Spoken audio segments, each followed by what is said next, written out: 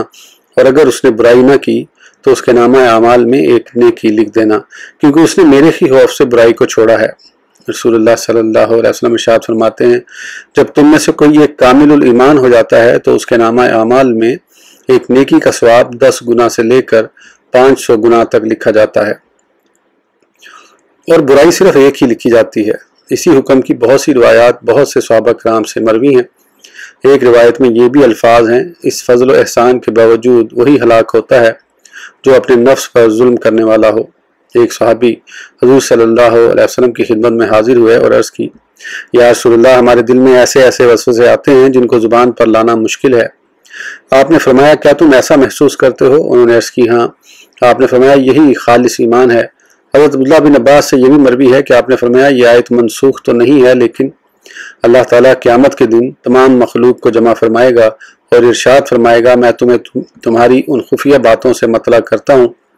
جن سے میرے فرشتے بھی آگاہ نہیں ہوئے۔ مومنین کو اللہ تعالیٰ خبر دے گا اور ان کے دلوں میں پیدا ہونے والے خطرات کو معاف فرما دے گا۔ یحاسبکم بہ اللہ سے یہی مراد ہے، اور پھر منافقین شک و شبہ میں مبتلا لوگوں کو ان کی تکذیب سے آگاہ فرمائے گا جس کو انہوں نے دنیاوی زندگی میں چھپا رکھا تھا۔ وَلَٰكِن يُؤَاخِذُكُم بِمَا كَسَبَتْ سورہ بقرہ سے یہی مراد ہے۔ مجاہد، ضحاک اور حسن بصری سے بھی یہی مروی ہے کہ یہ آیت کریمہ محکم ہے، منسوخ نہیں۔ ابن جریر نے بھی اسی قول کو اختیار کیا ہے۔ وہ فرماتے ہیں کہ محاسبہ اور عذاب میں فرق ہے، کبھی اللہ تعالیٰ محاسبہ کرتا ہے اور فرما دیتا ہے، اور کبھی محاسبہ فرماتا ہے اور عذاب میں مبتلا کر دیتا ہے اور سزا دیتا ہے۔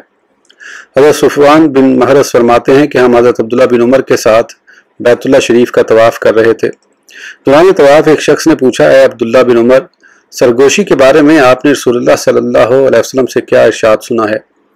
آپ نے فرمایا میں نے رسول اللہ صلی اللہ علیہ وسلم کو ارشاد فرماتے ہوئے سنا ہے، قیامت کے دن اللہ تعالیٰ ایک مومن کو اپنے قریب بلائے گا حتیٰ کہ اپنا دست قدرت اس پر رکھے گا، پھر اس سے دریافت فرمائے گا کہ تم نے فلاں فلاں گناہ کیا تھا۔ وہ بندہ اقرار کرتا جائے گا، اور جب بہت سے گناہوں کا اعتراف کر لے گا تو اللہ تعالیٰ ارشاد فرمائے گا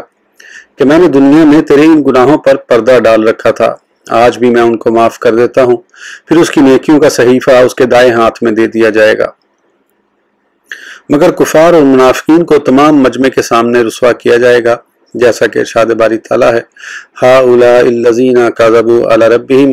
الا لعنۃ اللہ علی الظالمین سورہ ہود۔ یہی وہ گستاخ ہیں جنہوں نے اپنے رب پر جھوٹ بولا تھا، خبردار اللہ کی پھٹکار ہو ظالموں پر۔ اس حدیث کو صحیح بخاری، مسلم اور دوسری کتب حدیث میں متعدد اسناد سے روایت کیا گیا ہے۔ حضرت زید نے حضرت عائشہ سے اس آیت کے بارے میں پوچھا تو آپ نے فرمایا جب سے میں نے رسول اللہ صلی اللہ علیہ وسلم سے اس آیت کریمہ کے بارے میں دریافت کیا ہے تو مجھ سے اس کے بارے میں کسی نے نہیں پوچھا۔ اس سے مراد وہ تکالیف ہیں جو بندے کو اس دنیاوی زندگی میں پہنچتی ہیں، مثلاً بخار وغیرہ، حتیٰ کہ بعض اوقات ایسا بھی ہوتا ہے کہ انسان اپنے پیسے ایک جیب میں رکھتا ہے پھر بھول جاتا ہے، تلاش کرنے پر اسے نہیں ملتے، اسے بڑی تکلیف ہوتی ہے، پھر وہ پیسے اسے دوسری جیب سے مل جاتے ہیں، تو ان تکالیف اور مصائب کے ذریعے اس کے گناہ معاف ہوتے رہتے ہیں، یہاں تک کہ وہ گناہوں سے اس طرح پاک ہو جاتا ہے جیسا کہ خالص سرخ سونا۔ سورہ بقرہ آیت نمبر 285، 286، 285، 286۔ آمن الرسول بما انزل الیہ من ربہ والمؤمنون کل آمن باللہ وملائکتہ وکتبہ ورسولہ لا نفرق بین احد من رسولہ وقالوا سمعنا وآطعنا غفرانک ربنا وإلیک المصیر لا یکلف اللہ نفسا الا وسعها لها ما كسبت وعليها ما اكتسبت ربنا لا تؤاخذنا إن نسينا أو أخطأنا ربنا ولا تحمل علينا إصرا كما حملته على الذين من قبلنا ربنا ولا تحملنا ما لا طاقة لنا به واعف عنا واغفر لنا وارحمنا أنت مولانا فانصرنا على القوم الكافرين۔ ترجمہ: ایمان لایا یہ رسول کریم اس کتاب پر جو اتاری گئی اس کی طرف اس کے رب کی طرف سے، اور ایمان لائے مومن یہ سب دل سے مانتے ہیں اللہ کو اور اس کے فرشتوں کو اور اس کی کتابوں کو اور اس کے رسولوں کو نیز کہتے ہیں ہم فرق نہیں کرتے کسی میں اس کے رسولوں سے، اور انہوں نے کہا ہم نے سنا اور ہم نے اطاعت کی، ہم طالب ہیں تیری بخشش کے اے ہمارے رب، اور تیری طرف ہی ہمیں لوٹنا ہے۔ ذمہ داری نہیں ڈالتا اللہ تعالیٰ کسی شخص پر مگر جتنی طاقت ہو اس کی، اس کو اجر ملے گا جو نیک عمل اس نے کیا، اور اس پر وبال ہوگا جو برا عمل اس نے کمایا۔ اے ہمارے رب نہ پکڑ ہم کو اگر ہم بھولیں یا خطا کر بیٹھیں، اے ہمارے رب نہ ڈال ہم پر بھاری بوجھ جیسے تو نے ڈالا تھا ان پر جو ہم سے پہلے گزرے ہیں۔ اے ہمارے پروردگار نہ ڈال ہم پر وہ بوجھ جس کی اٹھانے کی ہم میں قوت نہیں، اور درگزر فرما ہم سے اور بخش دے ہم کو اور رحم فرما ہم پر، تو ہی ہمارا دوست اور مددگار ہے، تو مدد فرما ہماری قوم کفار پر۔ تفسیر آمن رسول بما انزل، ان آیات مذکورہ کی فضیلت کے بارے میں وارد شدہ احادیث۔ حضرت عبداللہ بن عمر سے مروی ہے کہ رسول اللہ صلی اللہ علیہ وسلم نے فرمایا جس شخص نے رات کے وقت سورہ بقرہ کی یہ 2 آیات پڑھی تو اس کے لیے کافی ہو جاتی ہیں۔ حضرت ابو ذر غفاری روایت کرتے ہیں کہ رسول اللہ صلی اللہ علیہ وسلم نے ارشاد فرمایا کہ سورہ بقرہ کی یہ 2 آیات عرش الہی کے نیچے خزانے سے مجھے عطا کی گئی ہیں۔ حضرت عبداللہ فرماتے ہیں جب رسول اللہ صلی اللہ علیہ وسلم کو معراج کرائی گئی تو آپ سدرۃ المنتہا تک پہنچے، اور یہ سدرۃ المنتہا 7 آسمان میں ہے، زمین سے آسمان کی طرف بلند ہونے والی چیزیں ہی سدرۃ المنتہا ہے، اور عرش الہی سے نازل ہونے والی کی انتہا بھی یہی سدرۃ المنتہا ہے۔ اس کے بعد اس چیز کو یہاں سے نیچے بھیجا جاتا ہے۔ ارشاد باری تعالیٰ ہے اذ یغشی السدرۃ ما یغشی، سورہ نجم، جب سدرہ پر چھا رہا تھا جو چھا رہا تھا۔ حضرت عبداللہ فرماتے ہیں کہ اس پر سونے کی تتلیاں چھائی ہوئی تھیں، وہاں رسول اللہ صلی اللہ علیہ وسلم کو 3 چیزیں عطا کی گئی: 5 وقت کی نماز، سورہ بقرہ کی اختتامی آخری آیات، اللہ کے ساتھ شرک نہ کرنے والے آپ کے امتیوں کی بخشش۔ حضرت عقبہ بن عامر جہنی فرماتے ہیں کہ رسول اللہ صلی اللہ علیہ وسلم نے مجھے ارشاد فرمایا سورہ بقرہ کی آخری 2 آیات پڑھا کرو جو مجھے عرش تلے خزانے سے عطا کی گئیں۔ حضرت حذیفہ رضی اللہ عنہ روایت کرتے ہیں کہ رسول اللہ صلی اللہ علیہ وسلم نے ارشاد فرمایا ہمیں دوسرے لوگوں پر 3 چیزوں سے فضیلت دی گئی ہے، مجھے یہ سورہ بقرہ کی آخری آیات عرش تلے خزانے سے دی گئی ہیں، یہ نہ تو مجھ سے پہلے کسی کو عطا کی گئی ہیں اور نہ مجھ سے بعد کسی کو عطا ہوں گی۔ حضرت علی فرماتے ہیں میرا خیال نہیں کہ کوئی اسلام کی سمجھ بوجھ رکھتا ہو اور پھر آیت الکرسی اور سورہ بقرہ کی آخری آیات پڑھے بغیر سو جائے، یہ وہ خزانہ ہے جو تمہارے نبی کریم صلی اللہ علیہ وسلم کو عرش کے نیچے سے عطا کیا گیا۔ حضرت لقمان بن بشیر فرماتے ہیں اللہ تعالیٰ نے زمین و آسمان کی تخلیق سے 2000 سال پہلے ایک کتاب لکھی، اس میں سے 2 آیات نازل فرما کر سورہ بقرہ کا اختتام فرمایا، جس گھر میں بھی یہ آیات 3 رات تک پڑھی جائیں شیطان اس گھر کے قریب نہیں جا سکتا۔ حضرت عبداللہ بن عباس فرماتے ہیں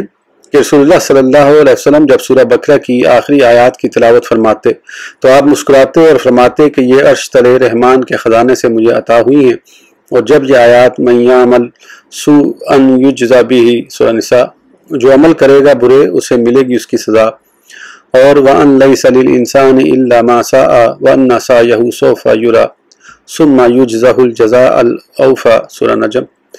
ترجمہ اور نہیں ملتا انسان کو مگر وہی کچھ جس کی وہ کوشش کرتا ہے، اور اس کی کوشش کا نتیجہ جلد نظر آئے گا، پھر اس کو اس کا پورا پورا بدلہ دیا جائے گا۔ پڑھتے تو آپ کی زبان پر اِنَّا لِلَّهِ وَإِنَّا إِلَيْهِ رَاجِعُونَ جاری ہو جاتا۔ حضرت معقل بن یسار فرماتے ہیں کہ رسول اللہ صلی اللہ علیہ وسلم نے ارشاد فرمایا کہ مجھے سورہ فاتح اور سورہ بقرہ کی آخری آیات عرش کے تلے سے عطا کی گئی ہیں، اور جو باقی مفصل صورتیں ہیں وہ تو نفع میں ملی ہیں۔ حضرت عبداللہ بن عباس فرماتے ہیں رسول اللہ صلی اللہ علیہ وسلم کی خدمت میں حضرت جبرائیل علیہ السلام بیٹھے تھے کہ انہوں نے اچانک اوپر سے ایک شدید آواز سنی۔ انہوں نے اپنی نظر آسمان کی طرف اٹھائی اور فرمایا آسمان کا ایک دروازہ کھلا ہے جو اس سے پہلے کبھی نہیں کھلا۔ اس سے ایک فرشتہ نازل ہوا، اس نے خدمت میں حاضر ہو کر عرض کی آپ کو خوشخبری ہو، آپ کو 2 نور عطا فرمائے گئے ہیں جو آپ سے پہلے کسی نبی کو عطا نہیں ہوئے، اور وہ 2 نور سورہ فاتح اور سورہ بقرہ کی آخری آیات ہیں، آپ اس میں سے ایک حرف بھی پڑھیں گے تو آپ کو نور عطا کیا جائے گا۔ آمن الرسول بما انزل، حضرت انس فرماتے ہیں کہ جب یہ آیت نازل ہوئی تو نبی کریم صلی اللہ علیہ وسلم نے ارشاد فرمایا وہ ذات اس بات کی سزاوار ہے کہ اس پر ایمان لایا جائے، والمؤمنون کا عطف رسول پر ہے، پھر ارشاد فرمایا یہ سب دل سے مانتے ہیں اللہ کو اور اس کے فرشتوں کو اور اس کی کتابوں کو اور اس کے رسولوں کو، یعنی تمام مومنین کا یہ ایمان ہے کہ اللہ تعالیٰ یکتا، تنہا اور بے نیاز ہے،